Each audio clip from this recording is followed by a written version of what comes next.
सभी छात्रों को नमस्कार। आज हम बीएससी पार्ट सेकंड की जो किताब है प्लांट टैक्सोनॉमी या सिस्टेमेटिक ऑफ एंजियोस्पर्म, उसमें से एक टॉपिक लेने जा रहे हैं। टॉपिक का नाम है प्लांट नोमेनक्लेचर या हिंदी में जिसको हम लोग बोलते हैं पादप नामकरण।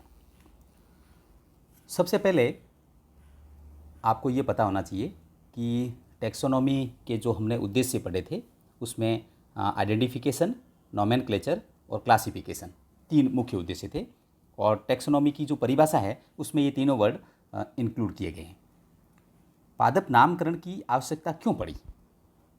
क्यों वैज्ञानिकों ने इसके लिए अलग अलग नियम या सिद्धांत बनाए? सबसे पहले आपको इसके बारे में जानकारी होनी चाहिए। एक एग्जाम्पल से हम लोग समझने का प्रयास करें।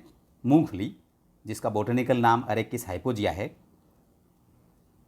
मूंगफली को भारत के अंदर अलग अलग जगह में अलग अलग नाम से जाना जाता है।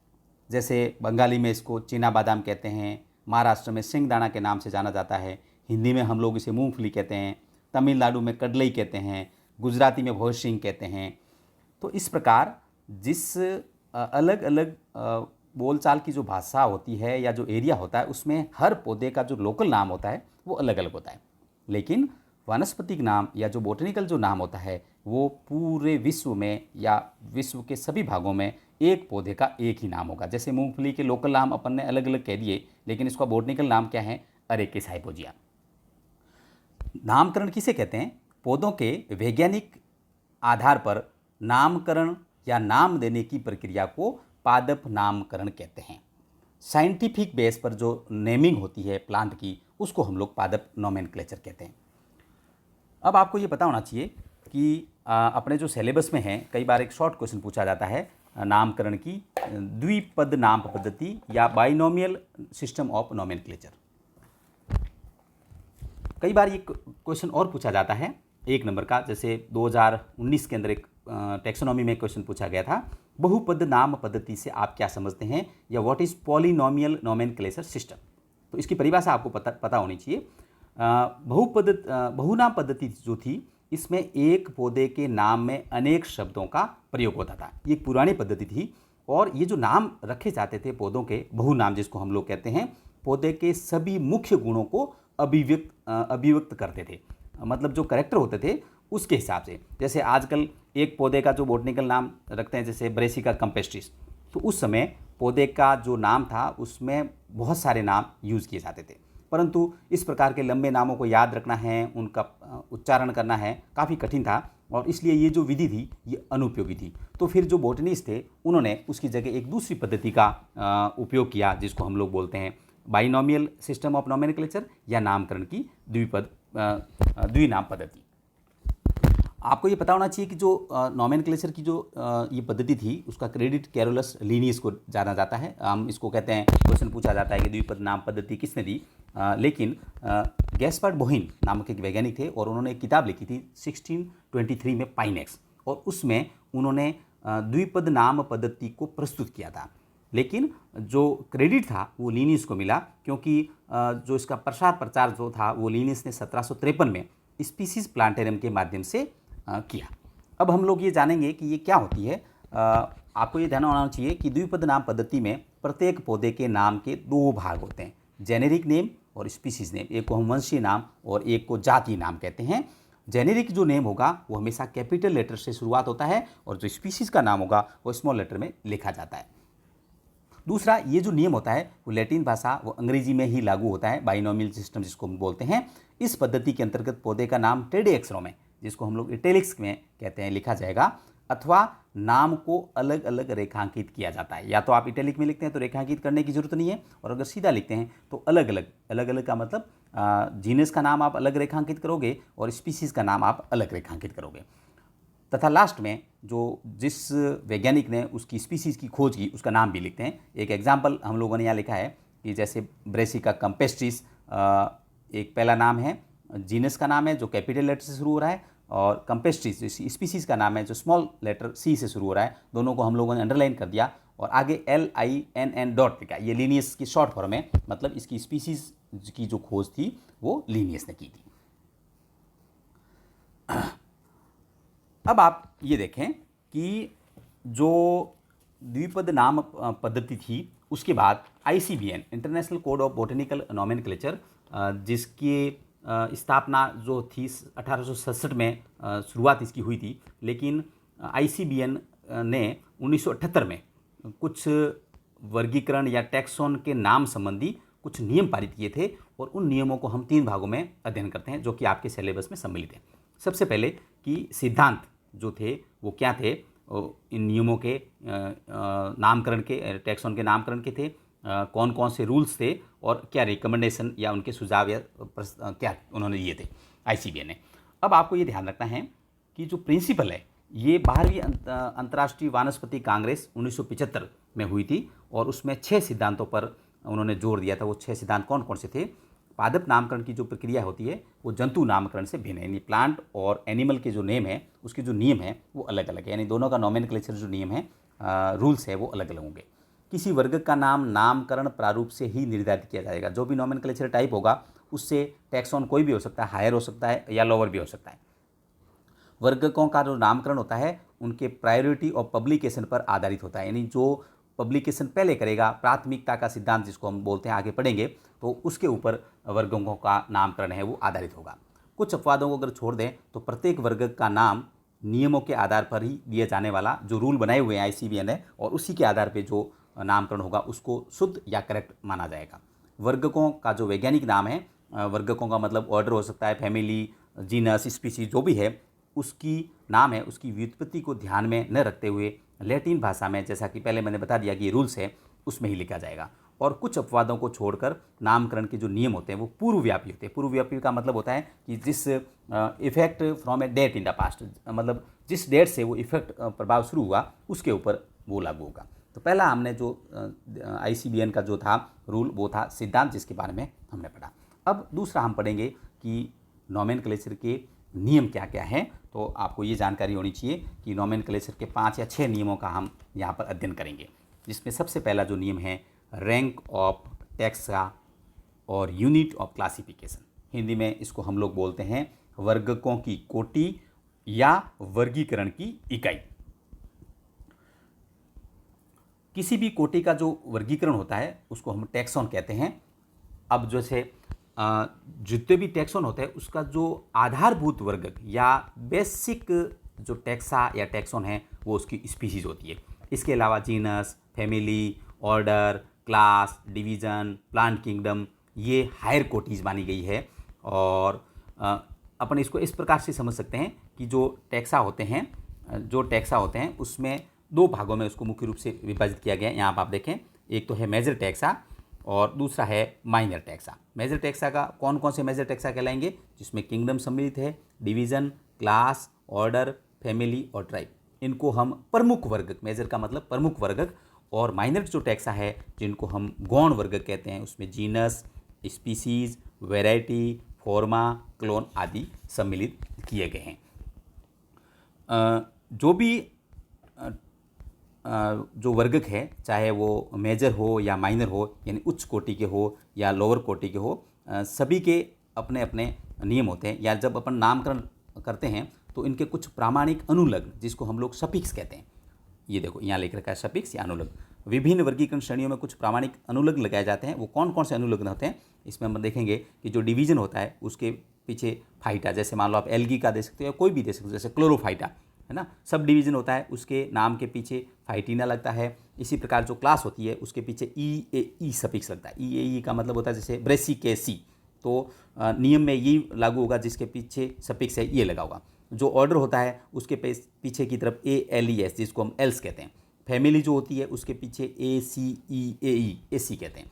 इसी प्रकार से सब फैमिली जो होती है उसके पीछे जो सफिक्स होता है उसको हम OID कहते हैं। तो इस प्रकार से जो भी टैक्सोन है, चाहे माइनर है या जो मेजर है, उनके नाम के पीछे हैं वो सफिक्स लगाया जाता है। ये सामान्यतः सभी जगह ये नियम लागू होते हैं, लेकिन कुछ इसमें अपवाद है, इसके बारे में आपको जानकारी रखनी है। जैसे उदाहरण अगर मैं आपको देना चाहूँ तो ऑर्डर में हम लोगों ने देखा कि ऑर्डर के पीछे ALES लगता है। जैसे आपने ऑर्डर पेरेटेल्स या मालवेल्स आपने एग्जाम्पल दे दिया, लेकिन कुछ ऐसे ऑर्डर है, आप अपन जब क्लासिफिकेशन पढ़ेंगे बेंथम और हुकर का, उसमें एक आएगा ग्लूमी फ्लोरी या टीवी फ्लोरी, और ग्लूमी फ्लोरी में जब आप देखोगे तो सफिक्स जो है वो ए लगा हुआ है, यानी इस नियम का वो पालन नहीं कर रहा है। लेकिन नियमावली में इन नामों को छूट की व्यवस्था दी गई है, क्योंकि वो पुराने समय से चलते आ रहे थे, तो कुछ ऐसे अपवाद भी आपको इसमें देखने को मिलेंगे।